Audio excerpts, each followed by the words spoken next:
Mirë se erdhe në botën ku askush nuk është i pafajshëm.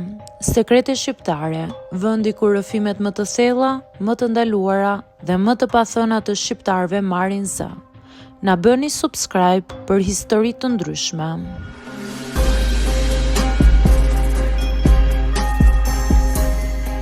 Më hoqën nga puna sepse nuk isha e mirë në shtrat.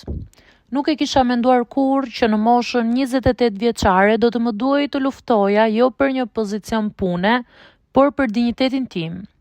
Unë quaj Merta dhe kjo është historia që më ka ndryshuar jetën në mënyrën më të padrejtë të mundshme. Nisa punën në atë kompani me emocion.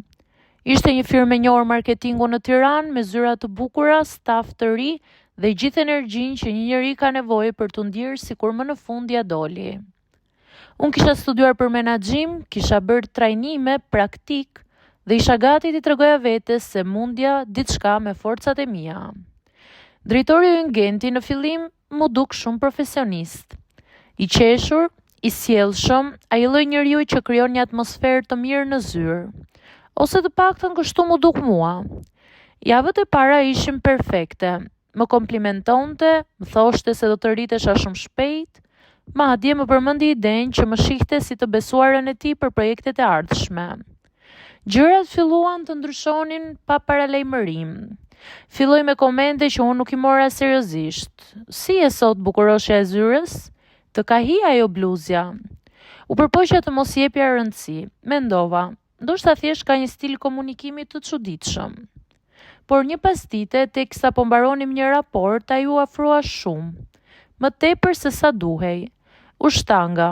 Ai buzëqeshi si të mos kishte ndodhur asgjë dhe më tha: "Mos u trëm, thjesht po shoh si po frymon në këtë presion. Duhet të jesh fleksibël në çdo kuptim." Aty më ra alarmi i parë. Ditët që pasuan u bën të padurueshme. Ai më thëriste shpesh në zyrë për diskutime të rëndësishme, ndërsa në realitet më fliste për jetën e tij, martesën që nuk funksiononte, vetmin që ndjente dhe më hidhte shikime që më bënin të ndjesha e zhveshur, por pa qenë e zhveshur. E shmangja sa mundja, por në fund të ditës ai ishte shefi. Ai të kontrollonte orarin, projektet, raportet dhe gjithçka. Një ditë kur mora vesh që do të zgjerojë departamenti dhe unë isha në listë për pozicion drejtues, mendova se më në fund po shpërblehej puna ime. Ishte arsyeja e vetme pse durova atmosferën e zyrës. Por në fund të muajit më thëriti në zyrë. Mbylli derën, ul përballë meje dhe nisi. Nuk dua ta komplikojmë situatën, por kjo ngrita jote varet nga mënyra se si ne të dy merremi vesh. Ajo fjali më bëri të dridhem. I thash qartë se nuk isha e interesuar për asgjë tjetër jashtë pune. Me këtë fjali, ai u ngrys. Pas atij refuzimi gjithçka ndryshoi. Më shtoi punën, më kritikonte për detaje të vogla, më izolonte nga pjesa tjetër e ekipit, aq shumë sa disa kolege filluan të mendojnë se isha e paaftë. Një mëngjes, ndërsa hyra në zyrë, më priste një letër pushimi nga puna. Arsyeja cila ishte? Performancë e dobët. Ironike sepse isha personi që kishte bërë më shumë raporte të suksesshme në atë departament.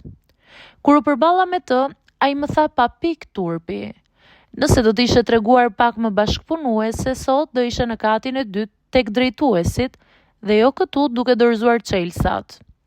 Nuk qava në sy të tij, por sa po dola nga godina ndjeva sikur e gjithë pesha e botës më ra mbi shpatulla. Dëmtimi më i madh nuk ishte humbja e punës, por padrejtësia, ndjesia se vlerat e mia u kthyen në arsye për të më shkatruar. U desh kohë që të mos e fajsoja më veten. U desh akoma më shumë kohë të pranoja se faji ishte i tij, i sistemit dhe i mentalitetit. Por sot jam më mirë, kam gjetur punë në një vend tjetër ku vlerësohem për aftësitë dhe respektin profesional. Ajo që ndodhi nuk është një plagë që zhduket aq lehtë. Më kujton çdo ditë sa e rëndësishme është të mos heshtim. Kjo është historia ime dhe nuk dua të jetë historia e askujt tjetër.